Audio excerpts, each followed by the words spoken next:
ओम श्री गणेशाय नमः। नमस्कार जी, बहुत बहुत स्वागत है आप सभी का। भगवान आप सभी की मनोकामनाओं को पूर्ण करें। ब्रह्मा मुरारी श्रीपुरांतकारी भानु शशि भूमि सुतो बुधश्च गुरुश्च शुक्र शनि राहु केतवः सर्वे ग्रह शांति करा भवन्तु। सभी ग्रहों का आशीर्वाद आप सभी के ऊपर बना रहे, सभी ग्रह आप सबकी मनोकामनाओं को पूर्ण करें। आज हम चर्चा कर रहे हैं नाभस योग के अंतर्गत बनने वाला योग शक्ति योग। शक्ति नाम का योग जन्मपत्री में कैसे बनता है, इसका प्रभाव जातक के जीवन के ऊपर कैसे होता है, इसी विषय के ऊपर आज हम विचार करेंगे। अगर आपकी कुंडली में भी यह योग बन रहा है तो अपने विचार और अनुभव हमें कमेंट में जरूर लिखें। तो आइए विचार करते हैं शक्ति नाम का योग कैसे बनता है, इसका प्रभाव कैसे होता है।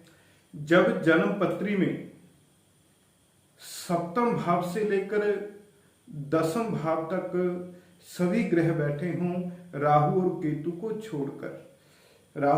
को छोड़कर बाकी जो 7 ग्रह हैं, सूर्य चंद्र मंगल बुध गुरु शुक्र शनि, ये 7 ग्रह सप्तम भाव से लेकर दसम भाव तक बैठे हों। और याद रखिए, सप्तम भाव में भी कोई ग्रह हो, अष्टम भाव में भी ग्रह हो, नवम भाव में भी ग्रह हो, दसम भाव में भी कोई ग्रह हो, 7 से लेकर 10 तक जो भाव है वो कोई खाली नहीं होना चाहिए। इसमें कंजक्शन होंगे और कंजक्शन की कोई दिक्कत नहीं है। तो इस प्रकार जो योग बनता है उसे शक्ति योग कहा गया है। इसमें आप राहु और केतु की चर्चा नहीं करेंगे। तो सप्तम भाव कौन सा होता है, अष्टम कौन सा होता है, नवम भाव कौन सा होता है, दसम भाव कौन सा होता है, इसके ऊपर बहुत से लोग भ्रांत रहते हैं। अक्सर राशि का जो अंक लिखा होता है कुंडली में, उसी को भाव का अंक समझ लेते हैं। याद रखिए, जन्म पत्रिका में कुंडली में कभी भी भाव का नंबर नहीं लिखा होता। जो नंबर होता है वो राशि का नंबर लिखा होता है।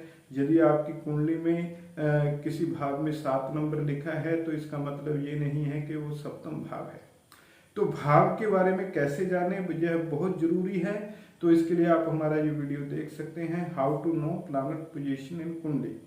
तो आइए चर्चा करते हैं शक्ति योग के ऊपर, जिसे आप पहले समझ ही गए होंगे कि सप्तम भाव से लेके दसम भाव के अंदर जब 7 ग्रह होते हैं तो ऐसे में शक्ति नाम का योग बनता है। और शास्त्रों में इसका फल कुछ ज्यादा अच्छा नहीं बताया गया है।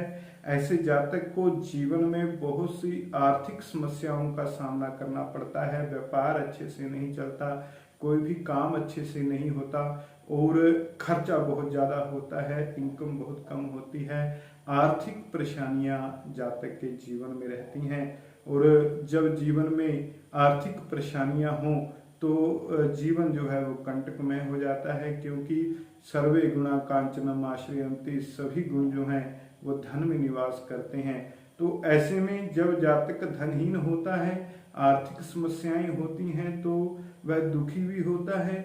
और पास में कुछ ना होने से बंधु बांधव भी छोड़ देते हैं, क्योंकि दूसरे भाव से धन का भी विचार किया जाता है और बंधु बांधवों का भी विचार किया जाता है।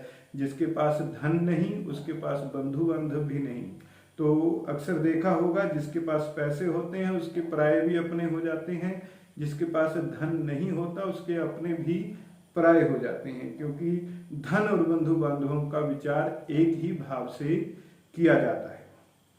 तो शक्ति योग में जो उत्पन्न होते हैं ऐसे जातक जो हैं धनहीन होते हैं, आर्थिक समस्याएं बहुत रहती हैं, जीवन में दरिद्रता रहती है और जातक बेहाल अवस्था में रहता है और बहुत से दुख और कष्ट जातक को उठाने पड़ते हैं। इस शक्ति योग में उत्पन्न होने वाले जातक कुछ आलसी हो सकते हैं।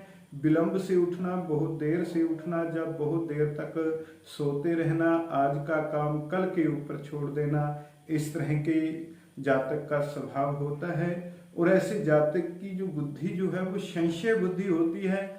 हर बात में जातक कुछ संशय कर सकता है, ये काम ऐसे नहीं होगा, ऐसे होना चाहिए, यह ठीक नहीं, वो ठीक नहीं, इस तरह से संशयात्मक बुद्धि जातक की बनती है। और शक्ति योग में उत्पन्न होने वाले जातकों के जीवन में कलह भी रहता है, झगड़ा भी रहता है, किसी न किसी से कलह होता रहता है।